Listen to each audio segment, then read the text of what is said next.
ভাৰতৰ গ্ৰন্থাগাৰ বিজ্ঞানৰ পিতৃ এছ.আৰ. ৰংগনাথন। সভ্যতাৰ ক্ৰমবিকাশৰ প্ৰতিটো স্তৰতে পুথিভঁৰালে গুৰুত্ব বহন কৰি আহিছে। পৰিৱেশ সাপেক্ষ বাতাবৰণে যি ৰূপতে দাঙি নধৰক কিয়, জ্ঞান আৰু অভিজ্ঞতাৰ সুৰক্ষিত সংৰক্ষণ হিচাপে পুথিভঁৰালে সময়ৰ সৈতে হাতে হাত ধৰি নিজৰ যাত্ৰা আৰম্ভ কৰিছিল। কোৱা হয়, প্ৰাচীন সভ্যতাৰ সূৰ্যোদয় হৈছিল লেখন কলাৰ উদ্ভাৱনৰ লগে লগে, যি কলা আছিল এক সাংকেতিক চিহ্ন মাত্ৰ। সমান্তৰালভাৱে মানুহৰ মগজুত পুথিভঁৰালৰ প্ৰাথমিক ধাৰণা এটাই গা কৰি উঠিছিল।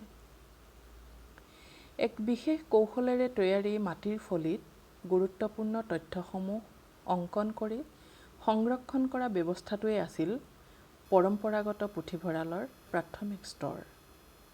সেই মাটিৰ ফলি শিলত কাটি সংৰক্ষণ কৰা প্ৰক্ৰিয়াৰ পৰা আধুনিক বিজ্ঞানৰ কম্পিউটাৰত তথ্য সংৰক্ষণ কৰালৈকে পুথিভঁৰালসমূহ হ'ল মানুহৰ উত্তৰণৰ ইতিহাস বহনকাৰী অনুষ্ঠান। পৃথিৱীৰ প্ৰাচীন পুথিভঁৰালসমূহৰ গৌৰৱোজ্জ্বল স্মাৰক হ'ল লাইব্ৰেৰী অৱ আলেকজেণ্ড্ৰিয়া আৰু ভাৰতৰ নালন্দা বিশ্ববিদ্যালয়, তক্ষশিলা আৰু বিক্ৰমশিলাৰ বিখ্যাত পুথিভঁৰালসমূহ উল্লেখযোগ্য। ঐতিহাসিকভাৱে পৃথিৱীৰ বিভিন্ন দেশৰ দৰে ভাৰতবৰ্ষও এখন পুথিভঁৰালৰ দেশ আছিল।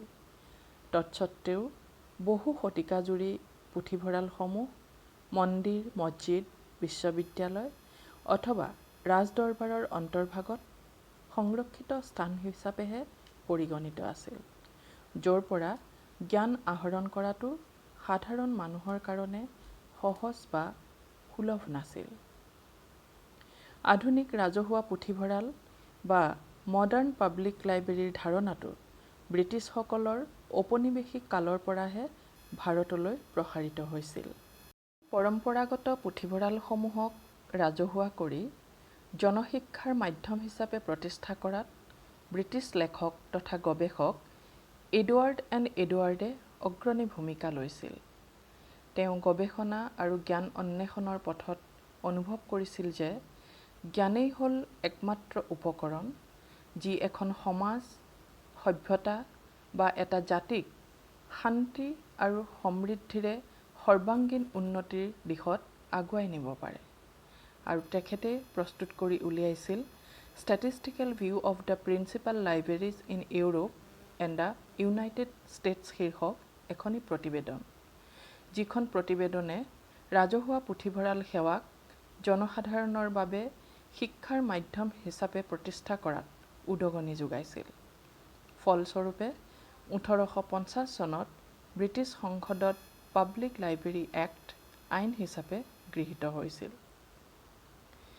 ঠিক তেনে এক মহাসন্ধিক্ষণৰ যুগতে ভাৰতত জন্মগ্ৰহণ কৰে যুগান্তৰকাৰী মহান ব্যক্তি এছ.আৰ. ৰংগনাথন, যাক ভাৰতৰ পুথিভঁৰাল সেৱাৰ পিতৃ হিচাপে স্মৰণ কৰা হয়, কিয়নো এছ.আৰ. ৰংগনাথনেই ভাৰতৰ পৰম্পৰাগত পুথিভঁৰালৰ ধাৰণাটোক আধুনিক গ্ৰন্থাগাৰ আৰু তথ্য বিজ্ঞান অৰ্থাৎ লাইব্ৰেৰী এণ্ড ইনফৰমেশ্যন ছায়েন্সলৈ পৰ্যৱেসিত কৰি এক নতুন যুগৰ সূচনা কৰে। এছ.আৰ. ৰংগনাথনৰ সম্পূৰ্ণ নাম হ'ল চিয়ালী ৰামমিত্ৰ ৰংগনাথন। তেখেতৰ জন্ম হৈছিল 1892 চনৰ 9 আগষ্ট তাৰিখে তামিলনাডুৰ তাঞ্জাভুৰ জিলাৰ চিয়ালী নামে ঠাইত। কিন্তু তেখেতৰ আনুষ্ঠানিক শিক্ষাৰ প্ৰমাণপত্ৰত 12 আগষ্ট তাৰিখটোহে জন্মৰ তাৰিখ হিচাপে উল্লেখ থকাৰ বাবে 12 আগষ্ট তাৰিখটোক তেখেতৰ জন্মদিন হিচাপে উদযাপন কৰা হয়।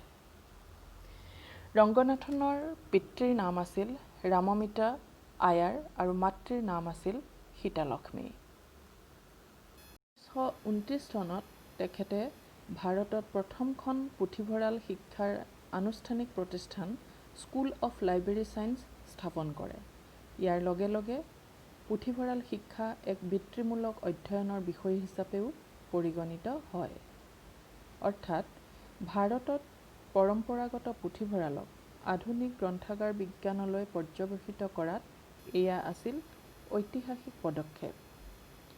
এক বিজ্ঞানসন্মত অধ্যয়নৰ বিষয় হিচাপে প্ৰতিষ্ঠা কৰাৰ বাবে গ্ৰন্থাগাৰ বিজ্ঞানলৈ বহুতো উল্লেখযোগ্য অৱদান আগবঢ়োৱা ৰংগনাথনৰ প্ৰধান উদ্ভাৱনসমূহ আছিল বৰ্গীকৰণ পদ্ধতি, বিষয়সূচী পদ্ধতি, প্ৰসংগ সেৱা আৰু মুক্ত প্ৰৱেশ ব্যৱস্থা, যাক ইংৰাজীত কলন classification catalogue, code, reference service, open shelf system ইত্যাদি বুলি কোৱা হয়।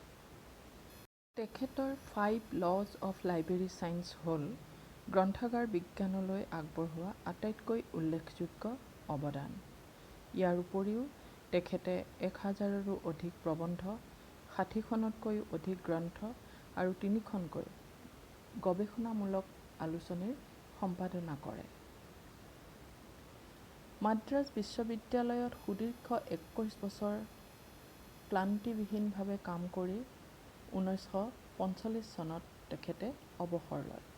কিন্তু অৱসৰ লোৱাৰ পাছতো বেনাৰস হিন্দু বিশ্ববিদ্যালয় আৰু দিল্লী বিশ্ববিদ্যালয়ৰ গ্ৰন্থাগাৰৰ ব্যৱস্থাপনাৰ দায়িত্ব পালন কৰিছিল। 1924 চনৰ পৰা 1972 চনলৈ ৰংগনাথনে জীৱনৰ প্ৰায় 5টা দশক কেৱল গ্ৰন্থাগাৰ বিজ্ঞানৰ প্ৰসাৰ আৰু উন্নতিৰ হকে কাম কৰি গ'ল।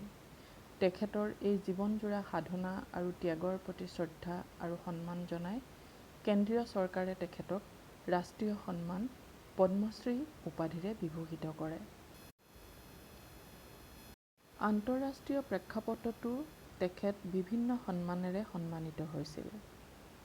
1970 চনত আমেৰিকান লাইব্ৰেৰী এছ'চিয়েশ্যনে গ্ৰন্থাগাৰ বিজ্ঞানৰ বৰ্গীকৰণ আৰু সময়সূচীৰ দিশত আগবঢ়োৱা উল্লেখযোগ্য বৰঙনিৰ স্বীকৃতিস্বৰূপে মাৰ্গাৰেট মেন চিটেশ্যন উপাধি প্ৰদান কৰে। একেটা বছৰতে আমেৰিকাৰ দ্য মাৰ্ক টুৱাইন ছ'চাইটিয়ে ৰংগনাথনক গ্ৰাণ্ড নাইট অৱ পিচ উপাধি প্ৰদান কৰে। পৰম্পৰাগত পুথিভঁৰাল ব্যৱস্থাক আধুনিক সুপৰিকল্পিত আৰু বিজ্ঞানসন্মত ব্যৱস্থা হিচাপে প্ৰতিষ্ঠা কৰাৰ ক্ষেত্ৰত ৰংগনাথনে যি সাধনা আৰু ত্যাগ স্বীকাৰ কৰিলে, সিয়েই আজি সমগ্ৰ বিশ্বত গ্ৰন্থাগাৰ বিজ্ঞানক এটা বিষয় হিচাপেই নহয়, ৰাজহুৱা পুথিভঁৰাল সেৱাকো প্ৰতিষ্ঠা কৰি থৈ গ'ল। এই মহীৰূহ পুৰুষজনে কৰ্মজীৱনৰ 50টা বছৰৰ কৰ্মসাধনাৰে 1972 চনৰ 27 ছেপ্টেম্বৰত বাংগালোৰৰ নিজ গৃহত 80 বছৰ বয়সত ইহলীলা সম্বৰণ কৰে। তেখেতৰ জন্মক্ষণৰ পুণ্যদিনটোক সমগ্ৰ ভাৰততে গ্ৰন্থাগাৰিক দিৱস হিচাপে উদযাপন কৰি পুথিভঁৰাল সেৱাৰ সৈতে জড়িত ব্যক্তিসকলে নিজকে এই সেৱাৰ প্ৰতি উৎসৰ্গিত কৰিবলৈ অনুপ্ৰাণিত হয়।